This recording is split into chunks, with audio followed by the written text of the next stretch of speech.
the staff restrooms at the Overton Park Shell were still segregated in 1966. Blues in the basement. In the basement. In the basement.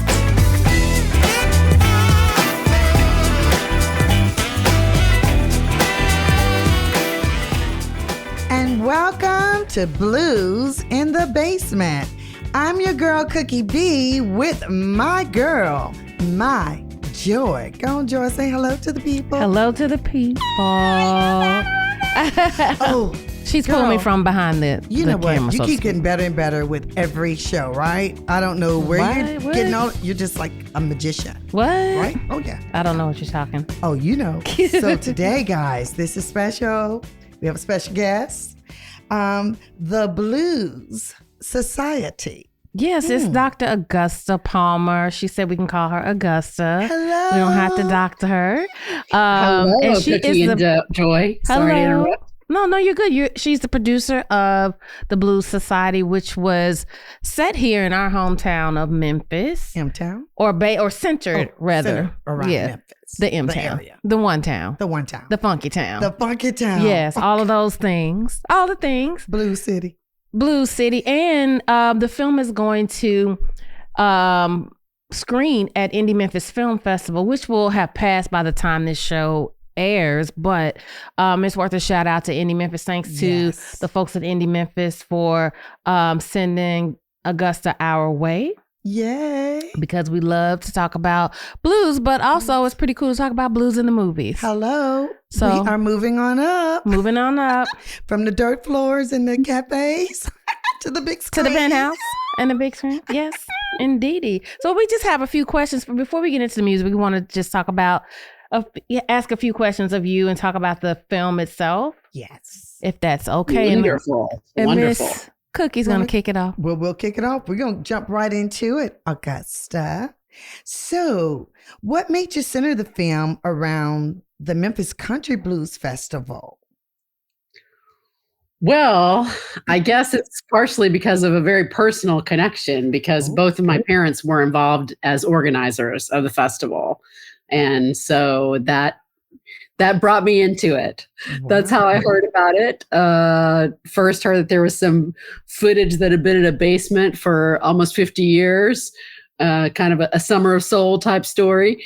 And most of the people who had run the Blues Society had all passed away, sadly, except for Miss Nancy Jeffries, who works for Paul McCartney, and before that worked for Bob Marley Music. And she had been one of the main organizers. And when she heard about this footage, she said, "Oh, I think I should get a filmmaker involved. And I think I know one. Let's bring Augusta to talk about it." So we started talking about it many, many years when we first heard about this footage, and it took a while, and it seemed like it might not work at all for a while, and then it did. So that's how I got involved. Oh, yeah. MG, that is amazing. Yeah. Some footage in the basement. Now, whose basement was it in? It was Gene Rosenthal, who runs Adelphi Records, and had brought a crew with 5 cameramen to shoot the 1969 Memphis Country Blues Festival. 1969. Beautiful. And get this. We are Blues in the basement, and they found the blues in the basement. It was literally blues in the basement. Exactly. Literally. That is amazing. Now, so your personal connection, it was your parents?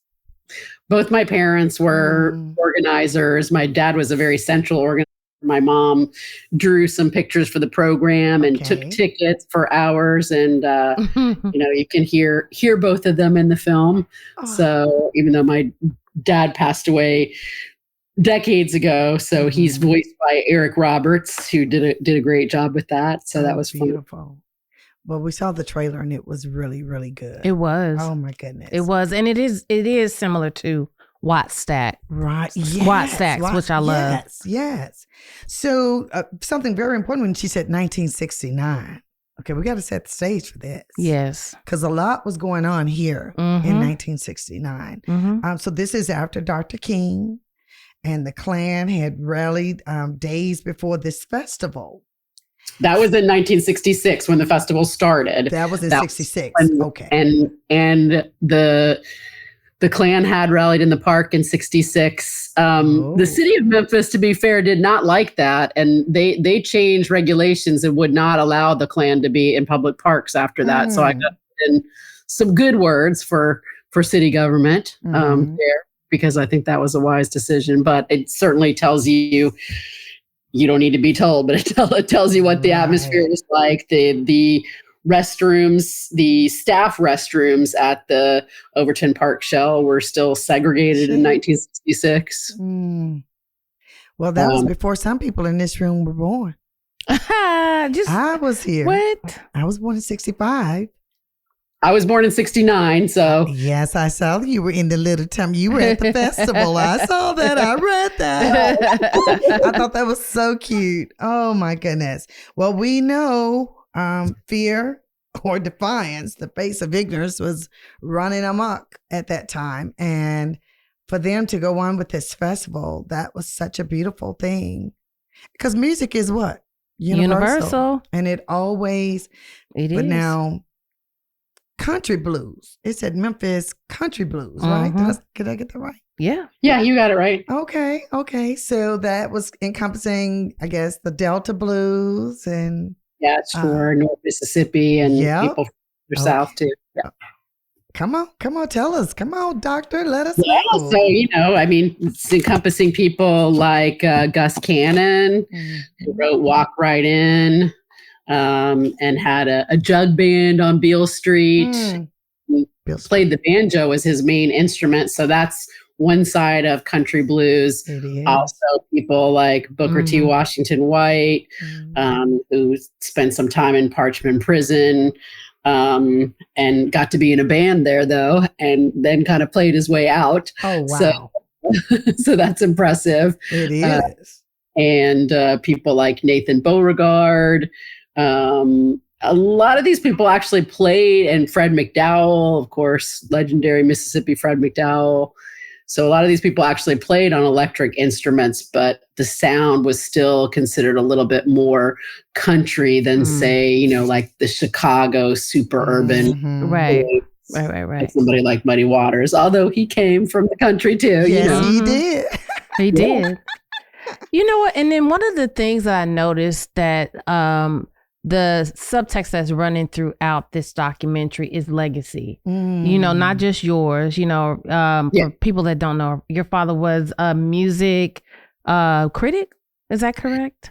Yes, he wrote for the New York Times and Rolling Stone. He wrote a book called Deep Blues, which still I think is an introduction for a lot of people to the history of the blues.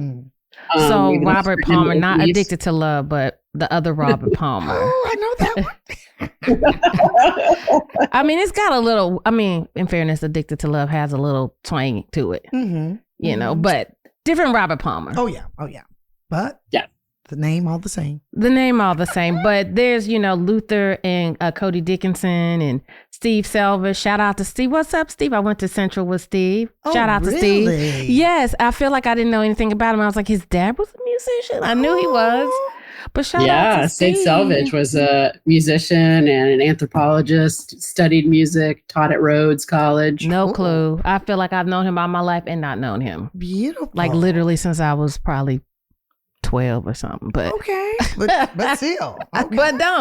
But so talk about how important those guys are to the music and carrying on the legacy of their parents, and why you incorporated it into this documentary. Well, of course, I think, Steve and the Dickinson brothers and the North Mississippi All-Stars, and Steve plays with the Hold Steady. They're definitely continuing that. And sometimes they play together as the Sons of Mudboy around Memphis. And they really play a lot of the repertoire. People like Furry Lewis, who I can't believe I haven't mentioned yet, because of course he's really at the center of the film, one of the really important characters. In the film. So, and Furry and Sid Selvage were very close. In fact, Sid Selvage says in the film, there's no more important male figure in my life, except possibly my father and my grandfather, than Furry Lewis. So you can see that he felt a strong kinship. And, Steve grew up going with his dad to see Furry Lewis at his house and things like that. So I think, and the Cody and Luther Dickinson, have been playing most recently on this amazing tour put together by Bill Ferris, Sounds of Mississippi, with Bobby Rush and other musicians. So they're definitely keeping those traditions alive. Mm-hmm. And their father, Jim Dickinson, was an amazing musician and also kind of legendary producer who produced all kinds of people. Yeah. So, and I noticed too, Augusta, that you included Zandria Robinson and Jamie Hatley. Jamie was in the trailer as well. Shout out to Jamie too. Yes, I love her. She's a beautiful writer, but she's also my sister in Delta. Oh, well, she of course. Me There you go. Look at her throwing it on out there. She pledged me in college, but I'm very proud of Jamie. I'm proud of you, girl. Beautiful. So, but how important was it for you to include these voices, not only these Black voices, because some of the premise is, inclusion and bringing the Black voices to the forefront, but they're younger voices. We're probably a generation removed from this festival, but from this era in American history as well. And they're female voices too. And female voices, yeah. And that's what we talk about a lot. A lot of the dominant voices in blues are male voices. Right. So but that's not the way it started out, as you guys know. In the beginning, it was Ma Rainey and Ma Rainey, Smith, and all these people. Memphis Manning. Yeah, exactly. That were making the first people who made money off of blues were female singers. Yes. They were the first.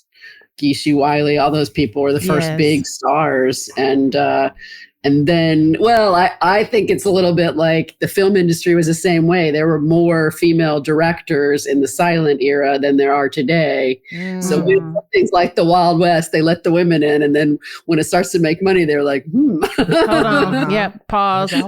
As always. Yes. But I can appreciate you including this range of voices in the documentary, because particularly, again, we shout out to Memphis all the time, because Memphis is, one of the Mecca of the blues. Yeah, one of the central figures when it comes to blues. But we appreciate you including these wonderful voices, these smart women, Zandria and Jamie, but also this wonderful legacy of the blues in the Dickinson brothers and Steve Selvage. Absolutely do. Yeah.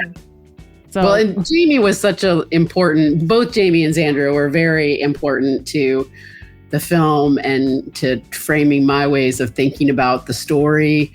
And they're both incredibly brilliant. And I read a piece that Jamie wrote so long ago called Hating the Blues that was in the Oxford American.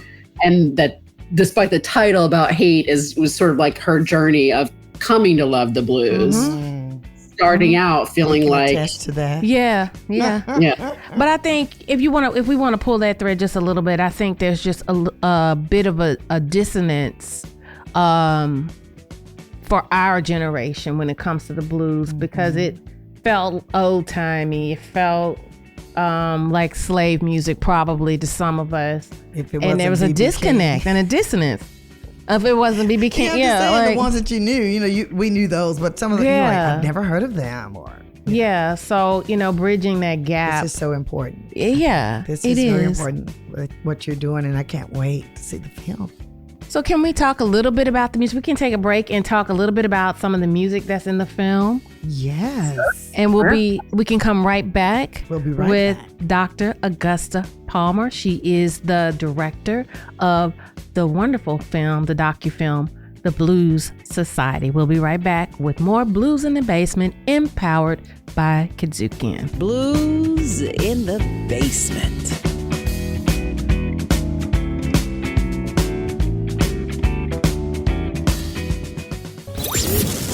Riffin' on Jazz. Just to name a few now. Yeah. Name a fruit. A fruit. A fruit. You had too much of that water. What's in your water, Howard? Riffing on jazz on the Kazukian Network. And we're back with Blues in the Basement with your girl Cookie B and Joy Dawes with our special guest, the director of the Blues Society, Augusta Palmer. Hey, girl. Hey, thanks so much for having me. Oh, yes. We're so happy you're here because, look, we're all learning something new and I think something very important, something we need to know.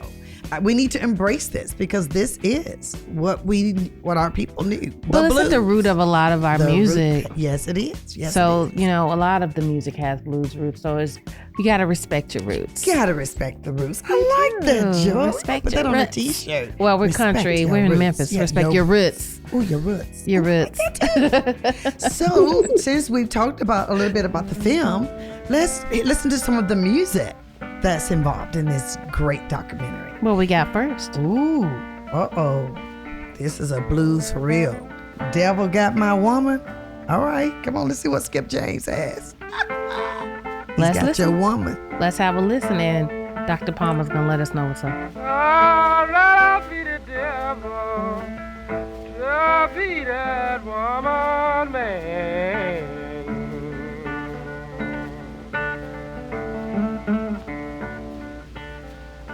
I'd rather be the devil to be that woman, man.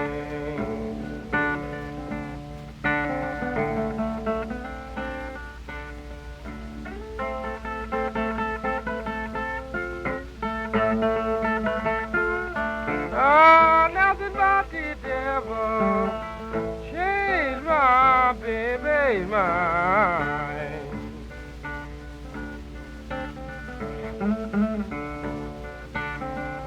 Oh, nothing but the devil changed my baby's mind.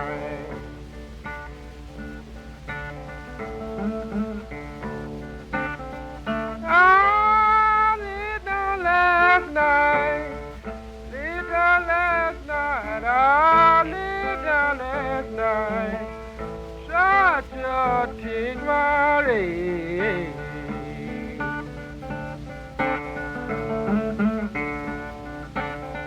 My mind got to rambling like a wild geese from the waves, from the waves.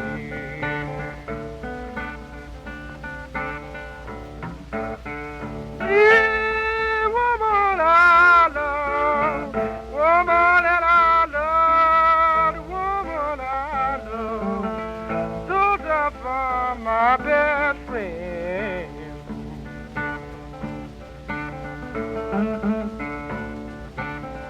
But he got lucky, stole tobacco again.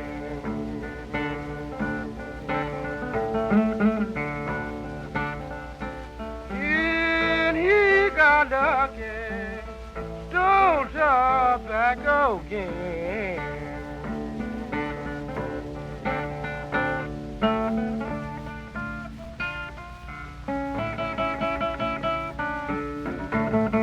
Okay, Devil Got My Woman. Ooh, I don't know. That's a bad thing, I think. But, all right, Skip James, of course, he's a Mississippian, born and raised in Yazoo County. So let's talk about this. That song, I thought it was a banjo, but Augusta, you said that was actually a guitar we were listening to. Yeah, that's a guitar. Yeah. Okay. And that's the one his mother bought him one. Did you see that? Yeah, for $2.50. $2.50. His mother bought him his Girl, first guitar. Do you know how much? Oh my God. Instruments today, you'd be like $2.50. What? But he made it sound good, didn't he? He did. I was doing this. My head He was did. going from And this side was to 1931 when he recorded this. side. Oh, it was before my time. And then, so we haven't gotten to see the whole film. Was this song, was his performance featured in the film as well? a little bit of this song is featured in the film to talk about the blues in general. Skip James didn't play at the country blues festivals, but was a big influence on the organizers. Included Bill Barth, who was one of the people who went looking for Skip James in the 60s and helped get him to play at Newport, the Newport Folk Festival, and places like that. So in the Insect Trust, which was a band that was composed of a lot of the people who were organizers, like Nancy Jeffries and my dad and Bill Barth, they covered a Skip James song. Which is also, I think, on our list here. Yeah, that's coming up next, actually. Yeah. Hey, you gave us the introduction for it. You did. I want to ask, though, really quickly, like, there's a lot of talk of the devil, this and that in the blues songs. Is that a Robert Johnson? I think they always thought the blues. Some people thought the blues was more the devil music than, that deal? was kind of a thing in our society. Yeah. Black folks you had people that sang the blues or, did the blues or listened to the blues, but they thought that was that. Is that the deal, Augusta? Think about your hips moving. You think it's a Robert Johnson?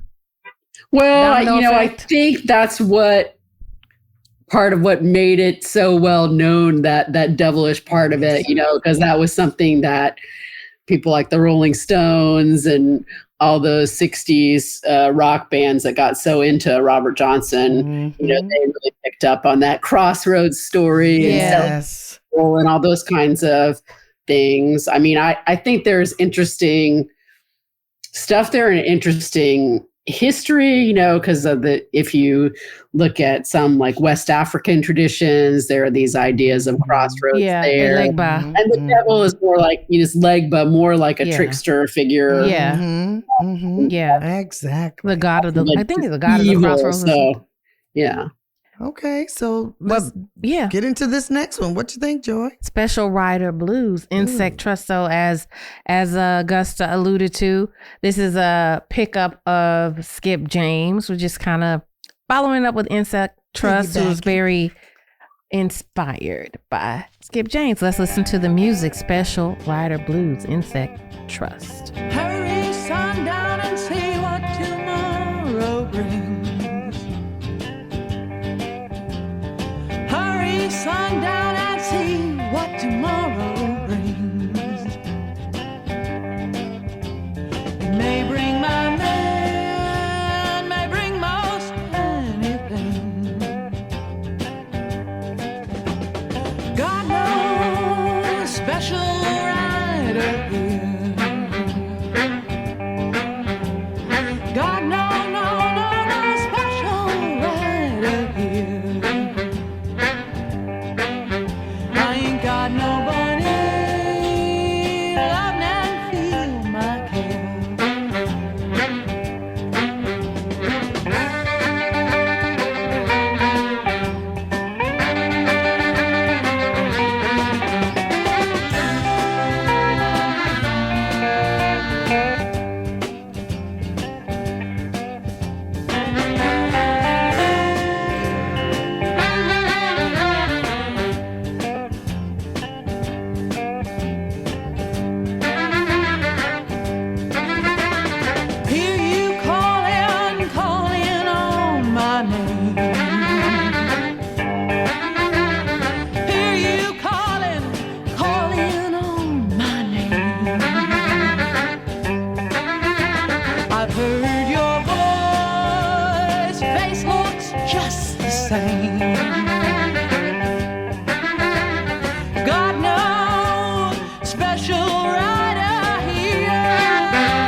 So you heard it. It was, I mean, they did this in what, 68? Mm-hmm. But it did sound like 1930 something, didn't it? Did. I mean, it went back to old school. I say cafe, but a lot of people say what? That wasn't even a juke joint. It was a cafe. It was a cafe. Yeah, that. Yeah, dirt floors. Yeah. Like when Ray Charles, he was playing the chilling circuit or something. Yeah. Yes. Oh my gosh, yes. So what made you include this song? I included it because I guess I wanted to show how these people were really fascinated by and learning from people like Skip James, and that's Bill Barth playing the guitar. And I think that kind of eerie, twangy, almost banjo-like sound that you were talking about in Double Got My Woman, you hear that somewhat echoed in this. But then very different to have a female vocalist, and that's Nancy Jeffries, who I mentioned before, singing the vocal. And so I think the way that it's at the same time has that kind of 30s sound, but it also has this kind of hippie, trippy sound to it too. But it was more, to me, traditional blues. I mean, I guess it was all intertwined in one. She was touching on all of those bases, I guess, but I mean, it was good. It was good. I enjoyed that one. Blues in the Basement fans, y'all liking this? Let us know. And then again, let's also shout out to the movie as well. Make sure y'all check out Blue Society when it comes out, and we'll get more information about that again. Surely, because again, this is from the documentary Blue Society and the Country Blues Mess and the Country Blues Festival. Here in Memphis. We need to bring that back. It has been brought back. It actually started in 2017. Did it? And Reverend John Wilkins played. Oh yeah, his dad was also involved in it, correct? Yeah, his dad, Reverend Robert Wilkins, and he played in 1968. John Wilkins did. His dad played all the years of the festival, and his dad, of course, wrote Prodigal Son, which was then covered by the Rolling Stones, who initially didn't give him credit for writing it. But they came through, didn't they? They came through. They made it right. As John Wilkins says in the film, I'm not sure they paid enough. But they ate something. Gotcha. But at least they paid something. And that's, there were a lot of people who weren't doing that. So yes. We have one more song before we go to break. Okay. Who is it? It is Streamline Woman by Muddy Waters. When I saw this, I was like, what does that mean? Yeah. So we'll talk about it when we get back after we listen to the song, and maybe Miss Augusta can enlighten us a little bit. Get ready, Augusta. We'll be right back after the song.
Kick on down.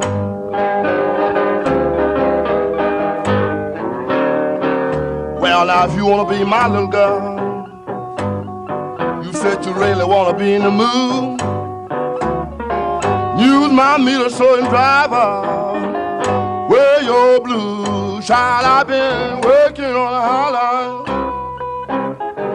Baby, all day night.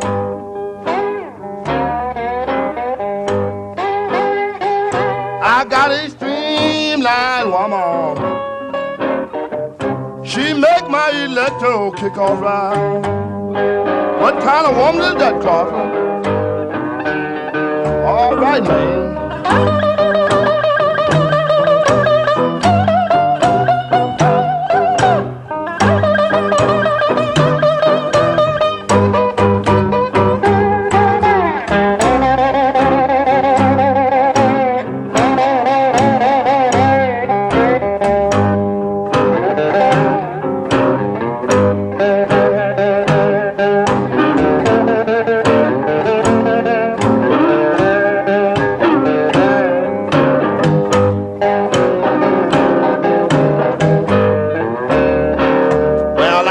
want you to pull down your windows, baby.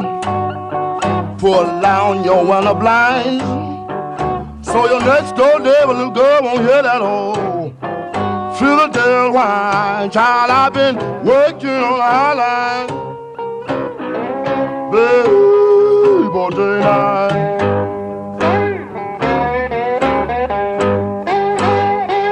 You know you my streamline woman.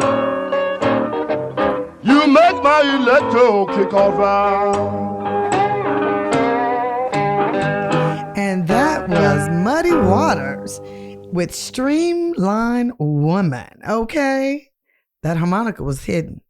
It was hidden. You know what I heard was that traditional blues.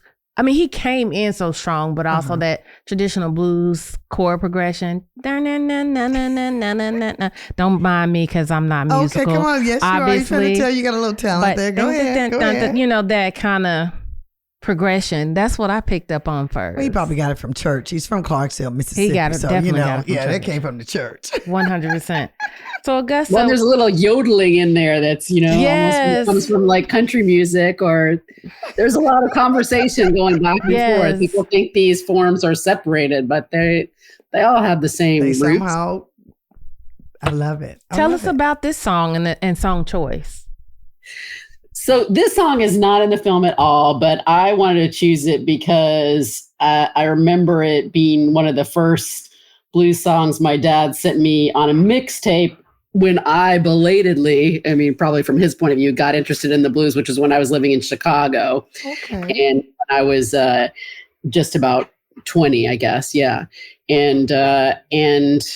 But I also love this song because it goes into talking about an elevated woman, and that's about like riding the elevated train. And so I think there is this thought about the blues that it's like this ancestral music. It's deep, it's country, and it can be that. But I think it was also, even Robert Johnson singing about his Terraplane. That's a fancy car, So these people were part of our modern world and maybe had different sometimes appliances and things like that, but they were living in a consumer culture just like we are, and an up-to-date culture. So that's part of why I wanted to include this. But also I love Muddy Waters. So okay, Miss Muddy Waters. McKinley Morganfield. Yes. Call his government out. Don't come back and haunt us for calling out your government. Oh yeah, he would call. Don't come back.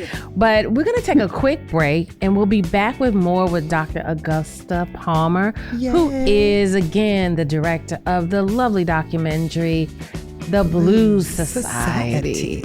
So we're coming right back with more Blues in the Basement with Miss Cookie and me. We'll be right back. Blues in the Basement.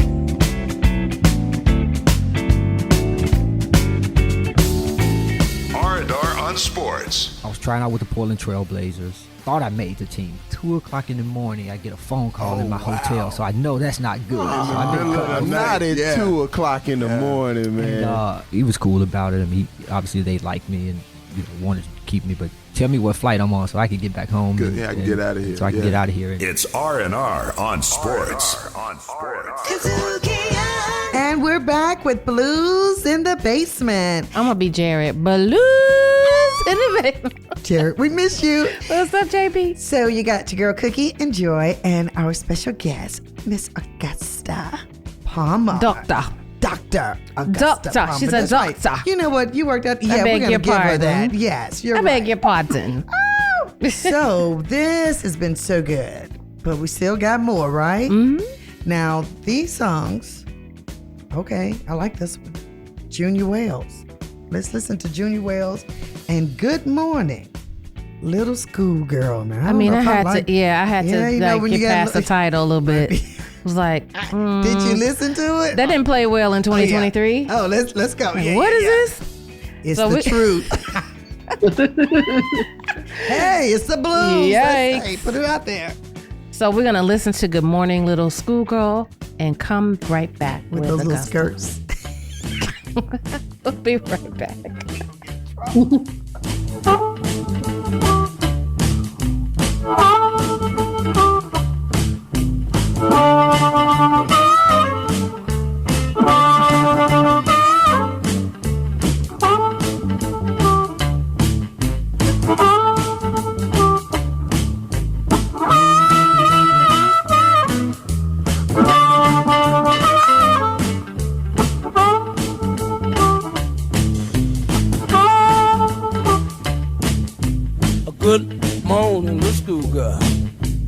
Can I go home with you?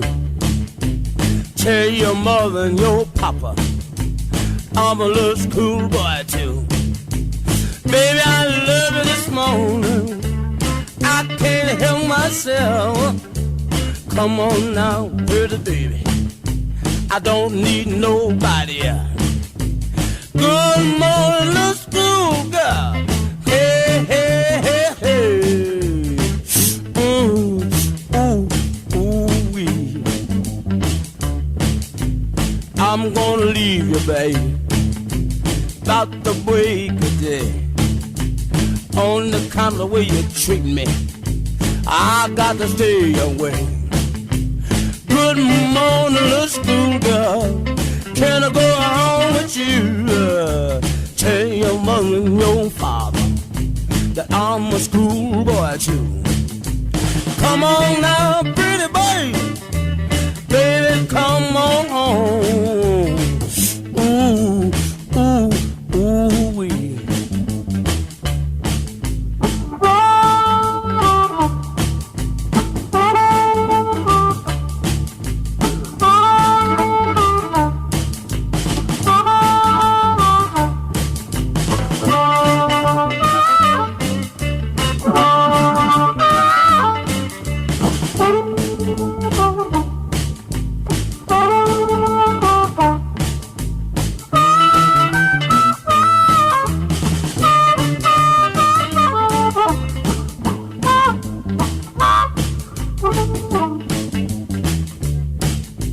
I'm gonna buy me an airplane and fly all over your town to tell everybody, baby, Lord knows you're fine.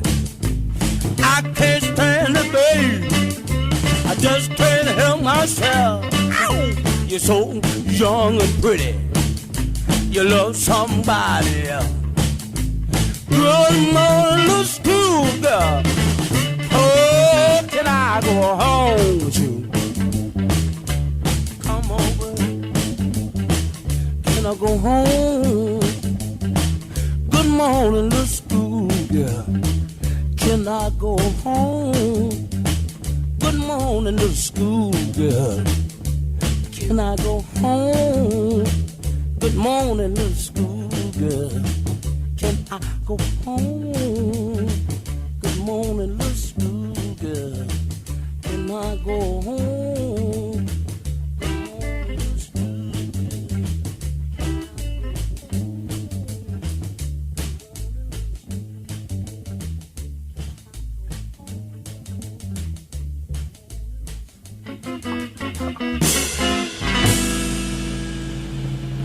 Tell your mama and daddy I'm a schoolboy too. No, it sounds like To Catch a Predator on MSNBC. What are you doing, sir? What are you doing? Well, now as a mother of a daughter, girl, but let's just say this: she could have been 10th grade. I'm trying to help the song. I'm trying to. That's not helping. I'm trying to help I felt like I wanted to fight. I as a mother of a daughter, I wanted to fight. Look, I was like, what? Harmonica skills. Yeah, we're gonna leave because there's a groove there going on. You can't help dancing. You know what? Because I was moving to it now. I was listening. I was like, oh. Yeah, but the lyrics didn't help at all. But during the break, Augusta said he definitely would have been canceled. Now he'd be sitting up next to R. Kelly. Did you say R. Kelly? He'd be right next to R. Kelly. God, R. Smelly.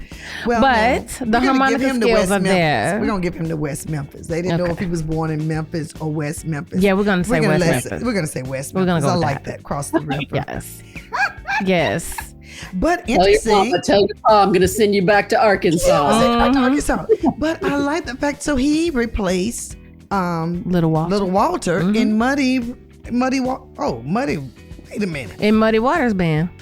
Didn't we just do Muddy Waters? Mm-hmm. Okay, I thought so. I mean, but all roads lead to either Muddy Waters. Muddy Waters. I get all of those guys confused. Okay, their names. But all roads lead to him, though. There's a connection to Muddy Waters and almost every blues song, every blues group or somebody. There's always a connection to Muddy Waters, it seems.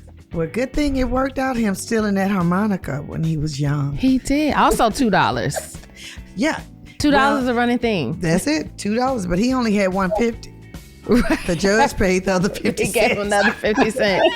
What a great story. That's right. Case dismissed. I think that's a story. That's one of those long, tall tales. So, Augusta, tell us about this song choice. What was it? When I was first getting into blues and going to listen to some blues in Chicago, I went and saw Junior Wells a few times, and he had a great band. He was a little bit of a James Brown type character as a band leader. You know, everybody had to be dressed. Okay. You know, he had a horn section. He had the whole thing going on. And so I really appreciate his showmanship. And, you know, I was joking that he would be canceled now, and that's probably true. But I think, you know, it's more about what you do off the stage that, you know, we should worry about. There you go. Yeah. It is kind of a fact that throughout human history, men have had this fascination with younger women. We don't have to like it. We don't have to tell the truth. Tell the truth. Shame the what? Devil. But it's out there.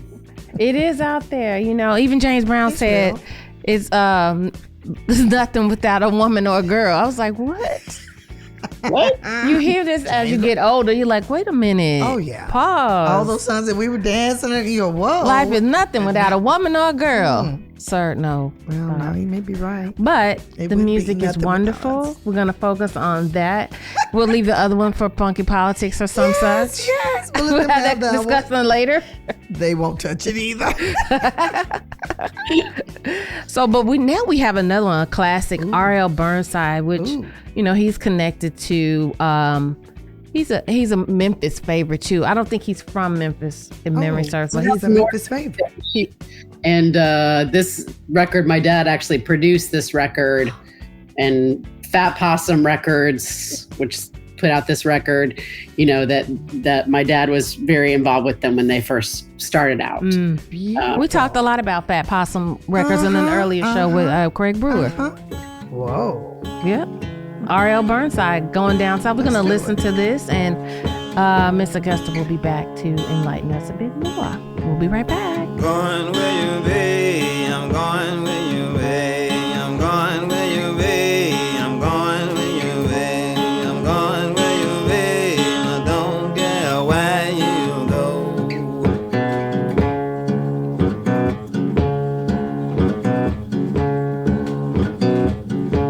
I'm going down south, I'm going down south, I'm going down south, I'm going down south, I'm going down south, I'm going down south, I'm going down south, and chilly wind don't blow.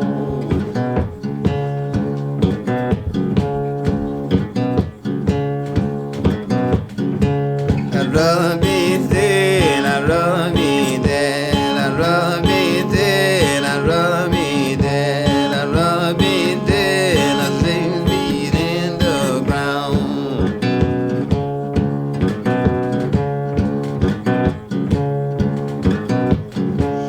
Some black rain, some black rain, some black rain, some black rain, some black rain, some black rain, some black rain, always hanging around.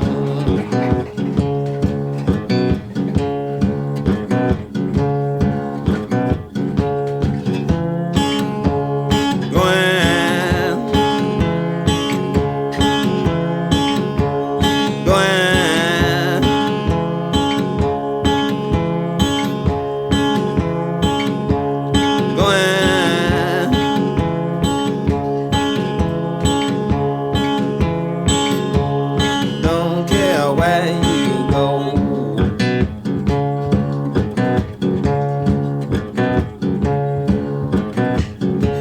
I'm going where you be, I'm going where you be, I'm going where you be, I'm going where you be, I'm going where you be, I'm going where you be, I'm going where you be, I don't care where you go.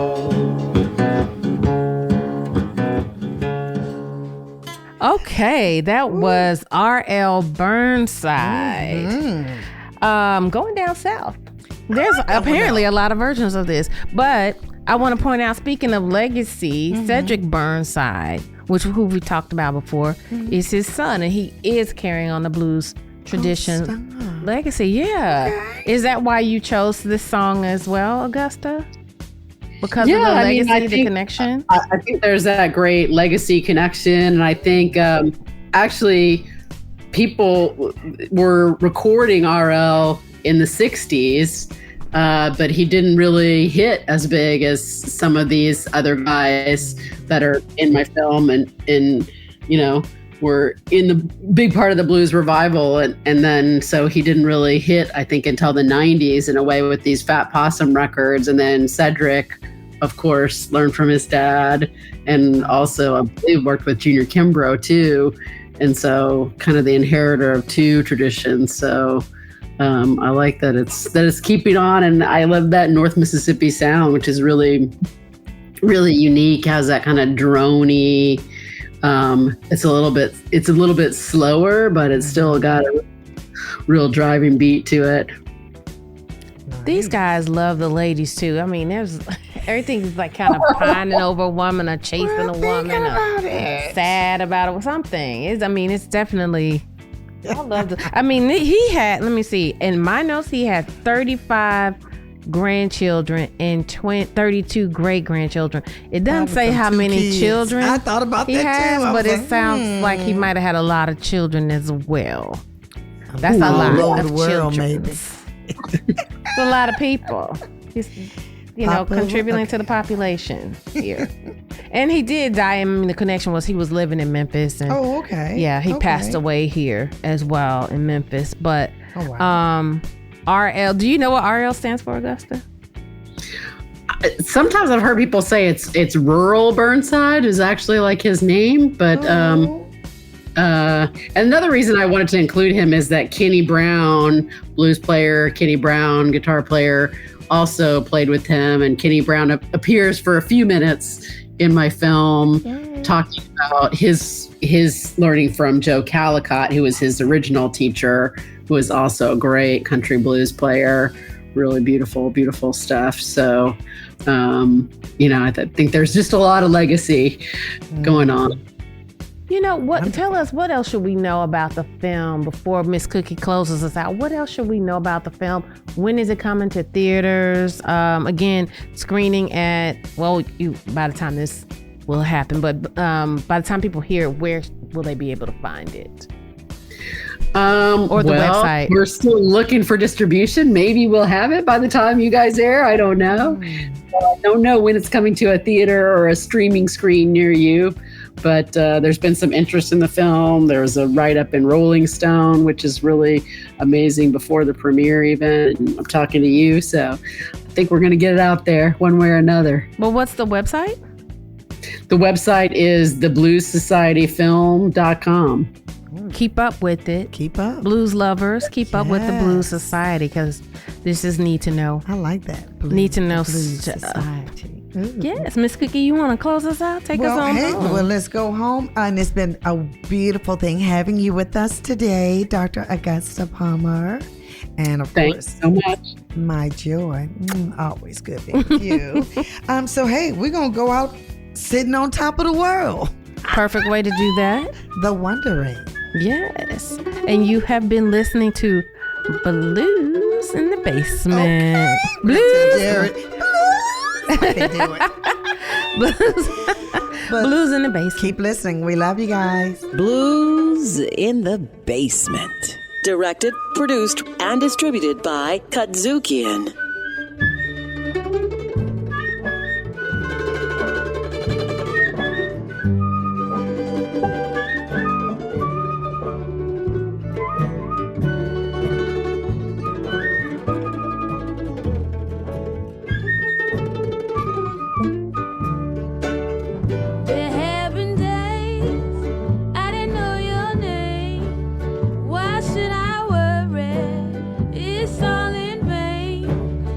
But now it's gone, and I don't worry. Sitting on top of the world. I went down to the station, looked out in the yard. Gotta get me some freight train. Work done got hard, but now it's gone, and I don't worry. top of the world.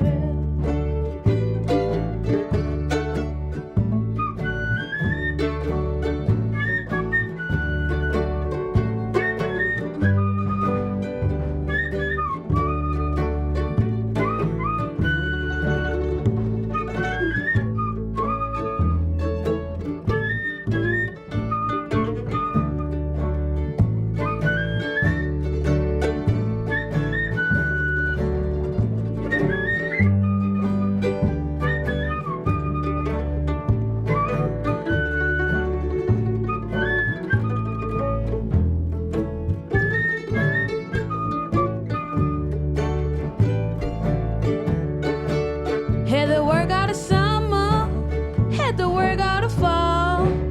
Now I gotta take Christmas in my overalls.